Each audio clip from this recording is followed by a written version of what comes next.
எல்லா புகழும் இறைவனுக்கே. போன தொடர்ல நாங்க என்ன சொன்னோம்னா, பொறுமை கடைபிடிக்கணும்.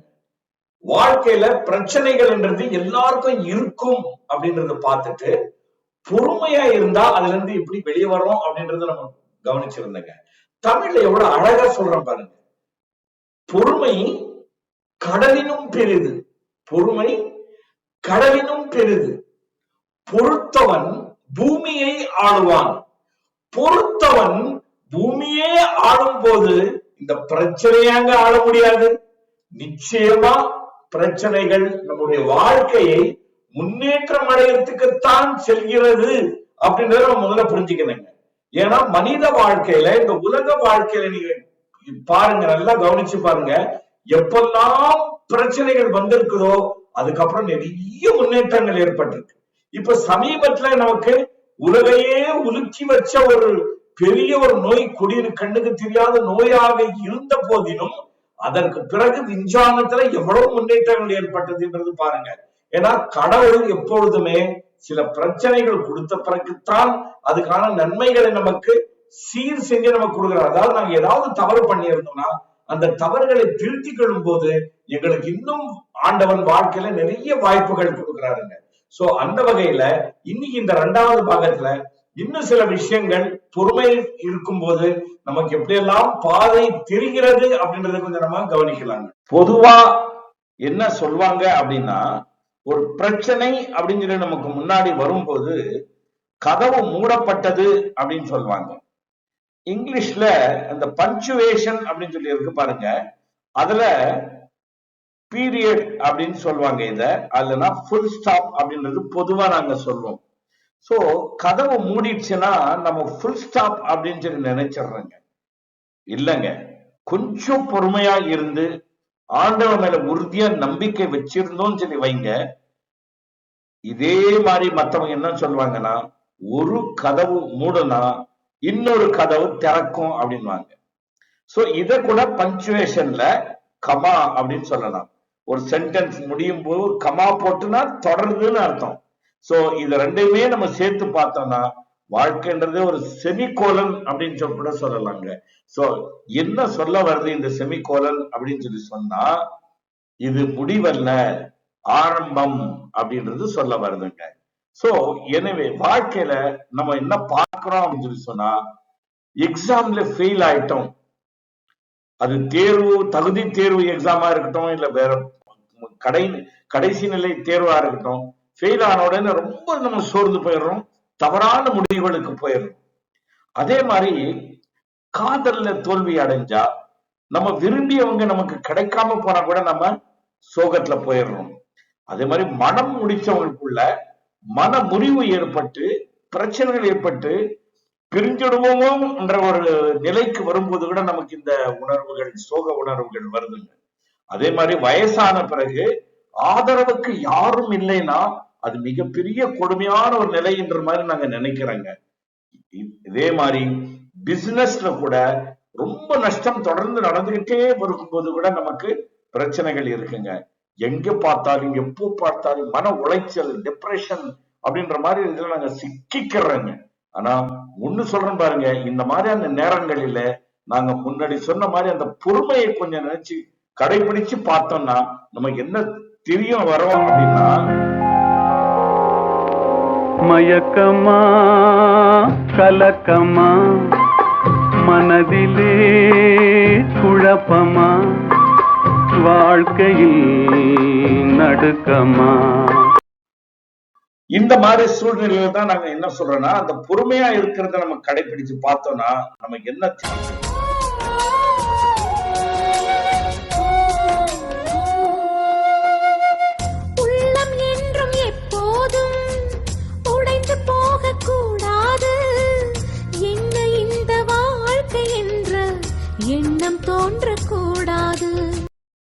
எப்பொழுதுமே ஒரு பிரச்சனை வந்த பிறகு இவ்வளவுதான் என் வாழ்க்கை முடிஞ்சிச்சு என்ற மாதிரி நினைக்க கூடாது. காரணம் எதுக்காக நான் இதை சொல்ல வரேன்னா, பாருங்க, ரயில் தண்டவாளங்கள் தொடர்ந்து போயிட்டே இருக்கு, ஒரு இடத்துல மாறிக்கிட்டே இருக்கும். எப்படின்னா, இவர் உதாரணத்துக்கு பாருங்க, பிளைட்ல போறவங்க என்ன செய்வாங்க, ஒரு இடத்துல இருந்து டிபார்ச்சர் அப்படின்னு சொல்லி புறப்படுவாங்க, போயிட்டு இன்னொரு இடத்துல அரைவல் அப்படின்னு சொல்லிட்டு இறங்குவாங்க. அங்க இருக்கிற தன்னுடைய பேக்கேஜ எல்லாமே கலெக்ட் பண்ணிட்டு டிரான்ஸ்பர் அப்படின்றத மறுபடியும் மீண்டும் ஒரு முறை பயணத்தை தொடங்குவாங்க. சோ அதே இதுதாங்க செமிகோலன் அப்படின்றது நம்ம வாழ்க்கையில ரொம்ப முக்கியமா நம்ம நினைச்சு பார்க்க வேண்டிய ஒரு விஷயம். அது என்ன செய்யணும்னா வருவதை ஏற்றுக்கொள்ளணும். ஏன்னா அதான் போய் நன்மையில் முடியும். எங்கே வாழ்க்கை தொடங்கும், அது எங்கே எவ்வித முடியும், இதுதான் பாதை, இதுதான் பயணம் என்பது யாருக்கும் தெரியாது. பாதையெல்லாம் மாறி வரும், பயணம் முடிந்துவிடும், மாறுவதை புரிந்து கொண்டால் மயக்கம் தெளிந்து விடும் அப்படின்னு கண்ணதாசன் ரொம்ப அருமையா சொல்வார். சோ மாறுவதை நாங்கள் ஏற்றுக்கொள்ள வேண்டும். ஏன்னா அது பின்னாடி நமக்கு நன்மையில் முடியும் என்பதை உறுதியாக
பாருங்க.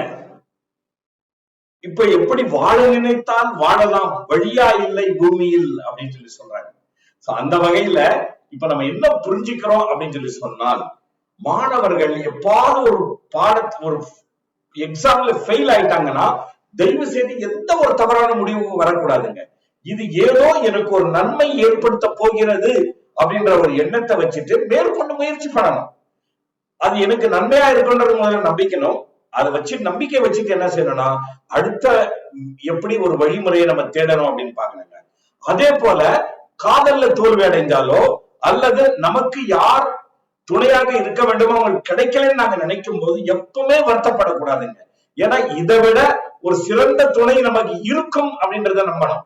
ஒருவேளை இதை விட நமக்கு ஒரு சிறப்பான ஒரு துணை வாழ்க்கையை ஏற்படுத்தி கொடுப்பார் அப்படின்ற இறைவன் மேல நம்பிக்கை வைக்கணுங்க. மனம் முடிச்சவங்களும் அந்த மாதிரியான ஒரு சிக்கல்கள் வரும்போது உட்கார்ந்து பேசி, என்னுடைய இன்னொரு பதிவு இருக்கு, அதை நீங்க பார்த்திருப்பீங்க, பார்வையின் கோணங்களும் அதன் கோலங்களும் அப்படின்ற ஒரு பதிவு ஒரு வீடியோ நான் வெளியிட்டு இருக்கேங்க. அதுல பாத்தீங்கன்னா கணவன் மனைவி உறவு எல்லா உறவுகளுக்கும் பார்வைகள் மாறுபடும் போதுதாங்க பிரச்சனைகள் வருது. அதை நம்ம சரியா புரிஞ்சுக்கிட்டோம்னு சொல்லி சொன்னா மன வாழ்க்கை கூட நல்ல சிறப்பா நம்ம வாழலாங்க. அதே போல வயசாயிடுச்சுன்னு சொல்லி சொல்லும் போது நம்ம கவலைப்படக்கூடாதுங்க. அதுக்கு நமக்கு வழி இருக்கு, அதுக்கெல்லாம் கூட வழிகள் இருக்கு. வியாபாரத்துல நம்ம தோல்வி அடைஞ்சிட்டே இருக்கோம் அப்படின்னா நிச்சயமா இங்க ஒரு தவறு இருக்கு, அந்த தவறை நம்ம கண்டுபிடிக்கணுங்க. இதத்தான் ரூட் காஸ் அனாலிசிஸ் அப்படின்னு சொல்றாங்க. இதை நம்ம அடுத்த பாகத்துல பார்க்கலாங்க. சோ எல்லா நிலைகளிலும் மன உளைச்சல் வரும்போது தயவு செய்து அதை ஒவ்வொரு நம்ம மேல பாதிப்பு ஏற்படுத்தி நம்ம உடம்புலயே கெடுத்த மாதிரியும் வாழ்க்கையே சீரழிக்கிற மாதிரியும் நம்ம எப்பவுமே எடுத்துன்னு சொல்லிக்க கூடாதுங்க. அந்த பொறுமையோடு இருந்து அடுத்தபடி என்ன வேற பாதை என்ன கிடைக்கும், அந்த பாதை எப்படி தேடணும் அப்படின்னு சொல்லி தேடி வாழ்ந்தோம் சொல்லி சொன்னா வாழ்க்கை பிரச்சனைகளை தாண்டி நாங்க முன்னேறிட்டே இருக்கேங்க. ஏன்னா வாழ்க்கையில் 1000 தடைக்கல்லப்பா, தடைக்கல்லும் உனக்கு ஒரு படிக்கல்லப்பா அப்படின்னு சொல்லியிருக்காங்க. அதனால பிரச்சனைகள் வாழ்க்கையில வருது நமக்கு தடைக்கற்களாக இருக்கும்.